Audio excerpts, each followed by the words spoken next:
Hello students, this is Rishabh Sharma और इस video में हम लोग डिस्कस करेंगे questions related to electric potential and capacitance. इस चैप्टर को मैंने 2 पार्ट्स में डिवाइड किया है। पहले पार्ट में, इस वाले वीडियो में हम लोग डिस्कस करेंगे questions related to electric potential, और जो नेक्स्ट पार्ट आएगा उसमें हम लोग डिस्कस करेंगे क्वेश्चंस रिलेटेड टू कैपेसिटेंस। जो मेनली क्वेश्चंस पूछे जाते हैं इलेक्ट्रिक पोटेंशियल से, वो 6 टॉपिक्स हैं। Electric potential, potential due to charge, system of charges, dipole, potential energy, और कुछ थ्योरेटिकल क्वेश्चंस भी आते हैं, questions related to equipotential surfaces.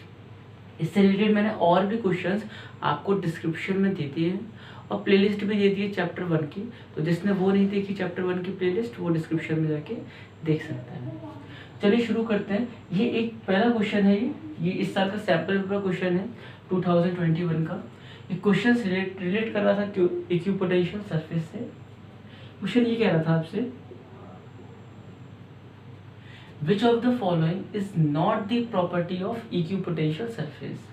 आपको ये बताना है इसमें कि इनमें से कौन सी ऐसी प्रॉपर्टी है जो इक्यू पोटेंशियल से मैच नहीं करती।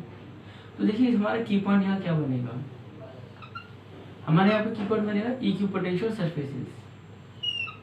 इक्यू पोटेंशियल सरफेसेस वो सरफेस होते हैं जहाँ पर पोटेंशियल हर जगह, हर पॉइंट पे सेम रहता है, पोटेंशियल सेम रहता है। चलिए पहला इसको देखते हैं, they do not cross each other. First, ये इलेक्ट्रिक पोटेंशियल की प्रॉपर्टी है कि ये दोनों ना कभी क्रॉस नहीं करते। उसका रीजन है, अगर ये दोनों क्रॉस करने लग जाएंगे तो ये जो क्रॉस वाली जगह है वहां पर दो पोटेंशियल हो जाएंगे। देखिए 10 भी हो जाएगा, 30 भी हो जाएगा। और अगर दो पोटेंशियल हो रहे हैं यहाँ पर तो ये गलत है, क्योंकि एक ही पॉइंट पे दो पोटेंशियल नहीं हो सकते। और अगर आप देखिए इनको कैलकुलेट भी कर लेते हैं, मान लीजिए इस लाइन को मैंने कैलकुलेट कर लिया तो ये कुछ इस तरह से होगा, इधर 10 इधर 30, और अगर हम कुछ सम भी करते हैं तो यहाँ पर 40 आएगा। और मैंने आपसे कहा कि इक्यू पोटेंशियल सरफेस वो सरफेस होते हैं जहाँ पे पोटेंशियल सेम रहता है, बट यहाँ पर सिंस 40 आ गया और ये गलत है, क्योंकि आप देखिए आपने इधर लिख रखा है कि इक्यू पोटेंशियल 10 का है और इधर साइड 40 है, तो इसका मतलब ये पोटेंशियल नहीं रहा इक्यू पोटेंशियल सरफेस, क्योंकि अलग अलग पोटेंशियल आ गया एक ही सरफेस पे। इसलिए हम लोग बोलेंगे कि ये दोनों do not intersect each other, क्योंकि अगर इंटरसेक्ट करेंगे तो फिर इक्यू पोटेंशियल सरफेस नहीं रहेगा। हाँ, तो ये कैसे ही कहता है they do not intersect each other, but अपने को नॉट करेक्ट वाले ढूंढ लेते हैं, इसलिए ये वाला हमारे लिए गलत हो जाता है। सेकंड क्वेश्चन नंबर बी, इसी का part, the rate of change of potential with distance on them is 0। देखिए यहाँ पर पोटेंशियल कांस्टेंट है, अगर पोटेंशियल कांस्टेंट है तो dv वो जो होगा वो क्या होगा, 0 change in dv, change in potential लिखा है, और change in potential with respect to dr, ये भी नो डाउट अगर ऊपर वाला 0 है तो ये भी 0 ही आएगा। उसमें ये कहता है the rate of change of potential with respect to distance is 0, तो ये भी करेक्ट स्टेटमेंट है, बट अपने को नॉट करेक्ट देखना था तो ये भी गलत हो गया। थर्ड कहता है for a uniform electric field they are concentric sphere. देखिए अगर यूनिफॉर्म इलेक्ट्रिक फील्ड है इस तरह से, ध्यान रखिएगा जो यूनिफॉर्म इलेक्ट्रिक फील्ड होती है उसमें जो इक्यू पोटेंशियल सरफेसेस होते हैं वो पैरेलल प्लेन्स होते हैं इस तरह से, बट इसने बोला कंसेंट्रिक स्फीयर्स, तो ये स्टेटमेंट गलत लिखा हुआ है, इसका मतलब यही हमारा आंसर होगा, क्योंकि हमको रॉन्ग स्टेटमेंट्स जो है देखने थे। और लास्ट वाला और डिस्कस कर लेते हैं, D, they are imaginary spheres. हाँ ये सही है। देखिए अगर आप चार्ज के अराउंड देखें तो यहाँ पोटेंशियल सेम होता है, क्योंकि पोटेंशियल होता है 1/4πε0 Q/r। अगर आप सेम डिस्टेंस देखते हैं हर जगह से तो हर जगह पोटेंशियल की वैल्यू सेम आएगी चार्ज के अराउंड पे, और अगर आप उनको इमेजिनरी सरफेस पे कनेक्ट करते हैं तो स्फीयर बनेगा। तो जस्ट इमेजिनरी स्फीयर हमने कनेक्ट किया इससे, तो सही लिखा हुआ है, they can be imaginary sphere, तो ये भी हमारे लिए गलत हो जाएगा। तो करेक्ट ऑप्शन इसका आएगा ऑप्शन नंबर सी। एक और क्वेश्चन है, देखिए सैंपल पेपर का ये इसी साल का क्वेश्चन, ये कहना है आपसे कि 3 charges are placed at the corner of an equilateral triangle the corner of a vertices of a triangle, simple triangle के वर्टिस पर रखा है 2q minus q and minus q. Then the value of electric field and electric potential at centroid of a triangle. तो आपसे पूछा कि centroid में बताइए कितना इलेक्ट्रिक फील्ड होगा, नॉन जीरो या जीरो की बात चल रही है, कोई मतलब वैल्यू नहीं निकालनी है अपनी को। तो देखिए नॉन जीरो कैसे देखिए, फिलहाल इलेक्ट्रिक फील्ड की बात कर लेते हैं। इससे पहले हम लोगों ने वीडियो में देख रखा है इलेक्ट्रिक फील्ड की डायरेक्शंस कि पॉजिटिव से अगर देखा जाए तो अवे होती है इस तरह से। मैं इनको नेमिंग कर देता हूँ ABCD। तो ये हो गया electric field due to a, positive से अवे। ये नेगेटिव है तो इलेक्ट्रिक फील्ड टुवर्ड्स होगी, और इधर भी नेगेटिव है तो इलेक्ट्रिक फील्ड टुवर्ड्स होगी। Electric field due to B and electric field due to C. अब देखिए बी और सी का रिजल्टेंट कहीं इधर साइड ही आएगा इनके बीच में, और ए भी इधर ही साइड है, तो ये सभी वेक्टर जो है ऐड होंगे, और ऐड होने की वजह से कभी जीरो नहीं होंगे। देखिए वेक्टर जीरो जब होते हैं जब मान लीजिए एक वेक्टर इधर है, एक वेक्टर इधर और एक वेक्टर इधर, और कुछ ऐसा होता है कि दोनों को सॉल्व करके रिजल्टेंट जो है वो इसके बराबर आता है, तो एक चांस है वेक्टर क्या हो जाए जीरो। बट यहाँ पर ऐसा कुछ नहीं होगा, इसका मतलब ये वेक्टर और ये वेक्टर, ये सभी के वेक्टर जो है एक ही डायरेक्शन में है, तो सब सम होंगे, इसलिए कभी electric field resultant electric field zero नहीं आएगा इस केस में। तो electric field is not equal to zero at centroid. और सेम क्वेश्चन में अगर पोटेंशियल की बात करें तो पोटेंशियल ड्यू टू चार्ज, ये इस टॉपिक का क्वेश्चन है, E इक्वल टू 1/4πε0 Q/R। याद रखिएगा कि ये जो है स्केलर क्वांटिटी, और स्केलर क्वांटिटी में हम लोग साइन लेके चलते हैं, यानी अगर चार्ज नेगेटिव है तो नेगेटिव, पॉजिटिव है तो पॉजिटिव। एक लाइन याद रखिएगा, चार्ज शुड बी असाइन इसमें स्केलर वैल्यूज में। इलेक्ट्रिक फील्ड में मैंने साइन नहीं लेता, मैं डायरेक्शन अलग लेता हूँ और नेचर अलग ले लेता हूँ। तो मैंने यहाँ पर सिर्फ वैल्यूज ली है और यहाँ पर डायरेक्शन ले लिए, बट इस केस में मैं विद माइनस प्लस के साथ लूँगा। मान लीजिए सभी डिस्टेंस बराबर है क्योंकि सेंट्रोइड है ये, तो ओ पर जो इलेक्ट्रिक पोटेंशियल आएगा वो ए की वजह से, बी की वजह से और सी की वजह से।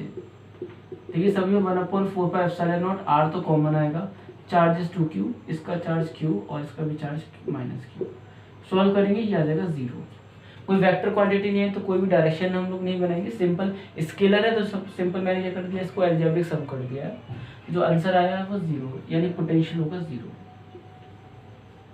इलेक्ट्रिक फील्ड जीरो नहीं है बट पोटेंशियल जीरो। और ये चीज़ें याद भी रखिएगा कि ऐसा होता है कभी कभी कि पोटेंशियल जीरो नहीं होता और इलेक्ट्रिक फील्ड जीरो होता है, या फिर इलेक्ट्रिक फील्ड जीरो है और पोटेंशियल जीरो नहीं है। तो ज़रूरी नहीं होता कि दोनों, अगर ये जीरो तो ये भी जीरो होगा। इसका करेक्ट ऑप्शन आएगा सी। अब कुछ और इम्पोर्टेंट क्वेश्चन से रिलेटेड जो देखते हैं, और देखिए इसमें पूछा ये गया था कि what is the potential difference between the two points. मान लीजिए पॉइंट ए और point B, if 2 joule work must be done to move a charge from point 1 to another, और ये चार्ज दे रखा है आपको 4 मिली कूलम। ये डेफिनेशन पे सवाल आया था कि जो पोटेंशियल की डेफिनेशन होती है वो होती है चेंज इन पोटेंशियल की work done upon test charge. और आपसे पूछता है पोटेंशियल बताइए, change in potential. Simple question था कि ए से लेके बी तक एक चार्ज लेके गए और वर्क भी दे रखा है आपको, तो वर्क दे दिया 2 और जो चार्ज देके गए वो है 4 मिली कूलम। इसको सॉल्व करेंगे 500 वोल्ट, तो जो ए और बी के बीच में जो पोटेंशियल डिफरेंस आएगा वो 500 वोल्ट आएगा।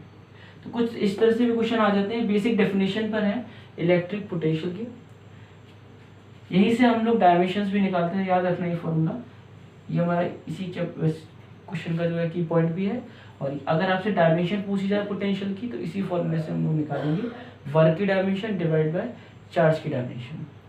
और क्वेश्चन है इसमें related field and electric potential दोनों से।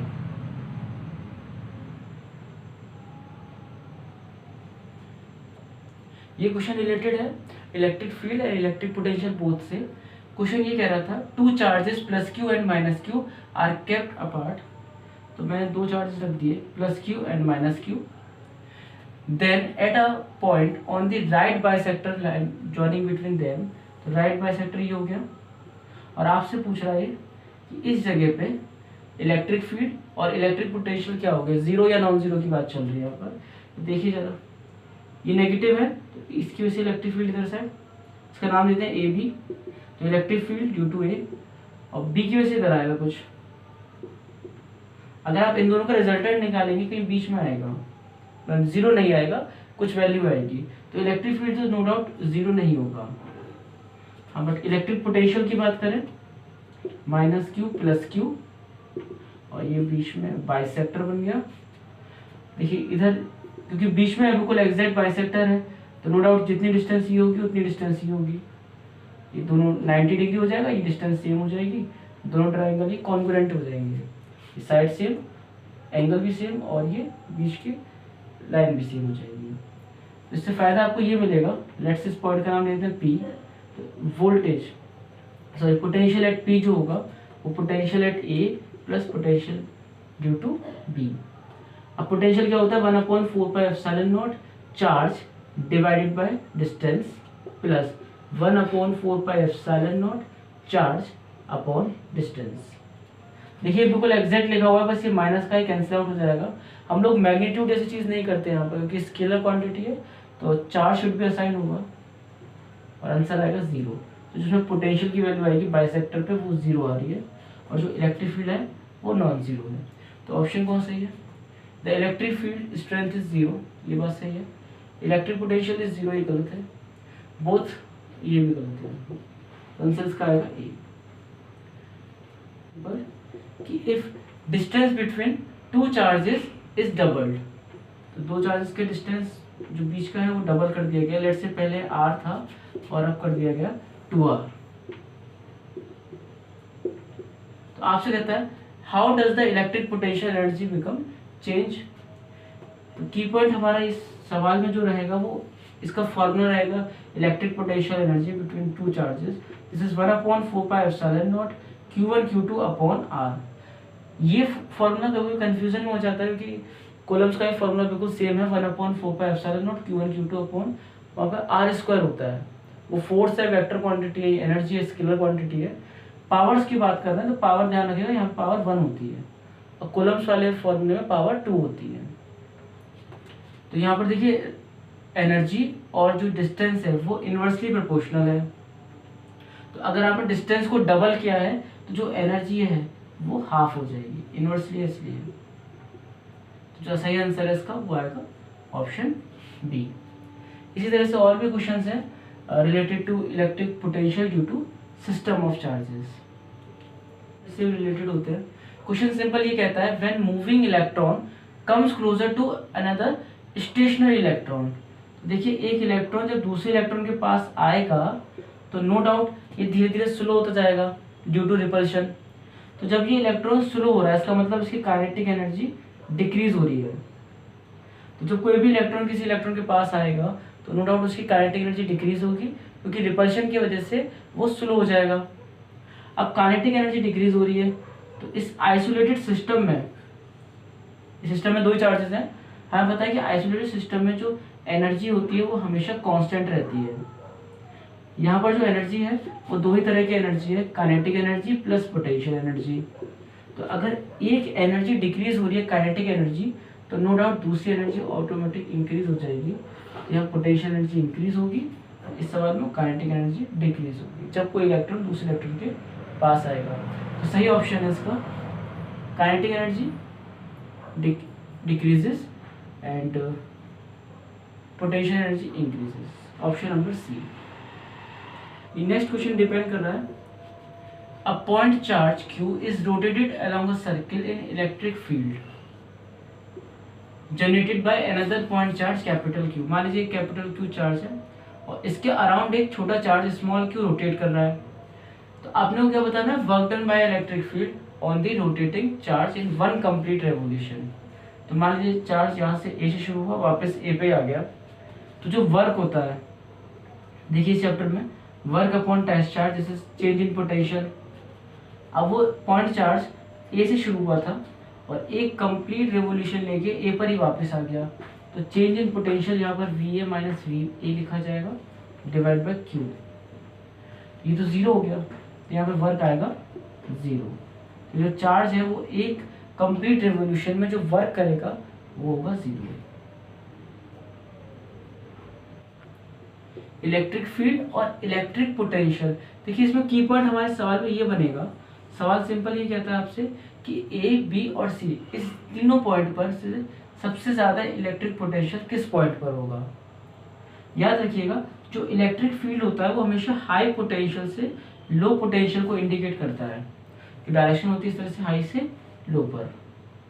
तो देखिए बी, सी और ए, तो यहाँ पर इधर इस रीजन में लो पोटेंशियल होगा और इस रीजन में हाई पोटेंशियल होगा। तो एक ये पॉइंट है ए, बी एंड सी। तो सबसे ज़्यादा जो इन तीनों में हाई पोटेंशियल वाला पॉइंट होगा वो पॉइंट बी होगा, और सबसे लो वाला जो पॉइंट होगा वो पॉइंट ए होगा। तो मैक्सिमम पोटेंशियल की बात करें तो मैक्सिमम पोटेंशियल आएगा एट बी पे। इस नेक्स्ट क्वेश्चन में आपसे पूछा है कि if electric field is zero then what is the value of electric potential. इसको एक एग्जाम्पल समझता हूँ मैं, कि मान लीजिए चार्ज प्लस क्यू और सेंटर पे हम लोग चेक कर रहे हैं इलेक्ट्रिक फील्ड। तो देखिए जो सेंटर पे इलेक्ट्रिक फील्ड आएगी ए की वजह से और बी की वजह से वो भी सेम आएगी, तो आंसर आएगा जीरो, क्योंकि वेक्टर कैंसिल आउट हो जाएंगे। बट पोटेंशियल की बात करें तो दोनों ऐड हो जाएंगे, V A plus V B, ये नॉन जीरो आएगा। तो इसका मतलब अगर किसी पॉइंट पर इलेक्ट्रिक फील्ड जीरो है तो ज़रूरी नहीं कि वहाँ पर पोटेंशियल भी जीरो हो। तो मस्ट भी जीरो ये गलत है, मस्ट भी नॉन जीरो ये भी गलत है। मान लीजिए चार्ज ही नहीं है किसी रीजन में, अब किसी रीजन में मान लीजिए चार्ज नहीं है फॉर एग्जांपल, तो चार्ज नहीं है तो इलेक्ट्रिक फील्ड की वैल्यू जीरो, और नो डाउट इलेक्ट्रिक पोटेंशियल भी यहाँ पर क्या आएगा, जीरो आएगा, क्योंकि उसे ये नहीं कहा कि चार्ज प्रेजेंट है। तो हो सकता है ऐसा केस जहाँ पे चार्ज ना हो, तो ये भी हमारा जो होगा मस्ट भी नॉन जीरो, ये भी गलत हो जाएगा। मे भी जीरो सही है, हाँ हो सकता है कि इलेक्ट्रिक फील्ड जीरो हो, तो जैसे ये वाला केसेस चार्ज ही ना हो, अगर चार्ज नहीं है तो इलेक्ट्रिक फील्ड जीरो और पोटेंशियल भी जीरो। स्पेशल केस है, हो सकता है मे बी कि जीरो हो, तो ये आपका सही है। मस्ट वाले ऑप्शन गलत हो जाएंगे इसमें। देखिए इस नेक्स्ट क्वेश्चन में ये कहा गया है कि a point charge q is move from a to b and b to c, then find the potential difference between a and c। तो पोटेंशियल डिफरेंस निकालना a एंड c के बीच में एक फॉर्मूला होता है, electric field equal to minus dv by dr, और ये इसको बोलते हैं पोटेंशियल ग्रेडियंट, और ये होता है इलेक्ट्रिक फील्ड। तो हम लोग इसी सॉल्व करेंगे, मैग्नीट्यूड ले लेते हैं सिंपल, तो dv is equal to e dr, dr मतलब चेंज इन डिस्टेंस या change in displacement. Electric field अगर ए से सी की बात करें तो इलेक्ट्रिक फील्ड ई है, और ए से सी में जो डिस्प्लेसमेंट आया चेंज वो है देखिए 2 और ये 4 हो जाएगा सिंपल 4, तो चेंज जो आएगा वो आएगा 4 ई के इक्वल, जिसका करेक्ट ऑप्शन बनेगा वो 4 ई बनेगा। The shape of equipotential surface due to an isolated charge. देखिए जो आइसोलेटेड चार्ज होता है ना, उसके लिए जो इक्यू पोटेंशियल सरफेस होते हैं वो कंसेंट्रिक स्फीयर्स होते हैं, और इनमें खास बात ये होती है कि जो इनकी डिस्टेंस है वो इंक्रीज होती जाती है। रीजन जो आप जब दूर जाएंगे ना पॉइंट से, तब इलेक्ट्रिक फील्ड की वैल्यू कम होती है, और जितनी ज़्यादा इलेक्ट्रिक फील्ड की वैल्यू कम होती जाएगी, ये जो इक्यू पोटेंशियल सरफेस के बीच में जो स्पेस है वो इंक्रीज होता जाएगा। जो आंसर आएगा इसका सही वो आएगा concentric spheres and the distance between the shell is increases. इस लास्ट क्वेश्चन में हमसे ये बोला गया है a positive charge particle is released from rest in uniform electric field. तो द कॉन्सेप्ट ये कह रहा है कि अगर आप चार्ज को इलेक्ट्रिक फील्ड के अंदर रखते हैं, तो हम लोगों ने इलेक्ट्रोस्टैटिक्स में पढ़ा था फर्स्ट चैप्टर में कि जो चार्ज है वो मूव करता है along the electric field. Reason जो फोर्स लगता है इसके पास F equal to Q E, वो अलॉन्ग द इलेक्ट्रिक फील्ड ही लगता है। अभी कुछ पहले क्वेश्चन पहले डिस्कस किया था हमने कि जो इलेक्ट्रिक फील्ड होता है वो हाई पोटेंशियल से लो पोटेंशियल की तरफ होता है। इसका मतलब जो चार्ज है वो मूव कर रहा है लो पोटेंशियल की तरफ, तो चार्ज मूव कर रहा है लो पोटेंशियल की तरफ, इसका मतलब ये हो गया कि आपका जो चार्ज है उसकी एनर्जी, पोटेंशियल एनर्जी क्या होती जा रही है वक्त के साथ, डिक्रीज होती जा रही है। तो आंसर जो सही आएगा इसमें बोल रहा है रिमेन कांस्टेंट, ये गलत, इंक्रीज गलत, आंसर आएगा सही decreases because the charge move along the direction of electric field. इसी तरह से और भी इंटरेस्टिंग क्वेश्चन है रिलेटेड टू इलेक्ट्रिक पोटेंशियल, वो मैंने डिस्क्रिप्शन में आपको दे दिए हैं, आप वहाँ से आके डाउनलोड कर लीजिएगा। पार्ट बी जो इसका आएगा वो उसमें क्वेश्चन रिलेटेड टू कैपेसिटेंस होंगे।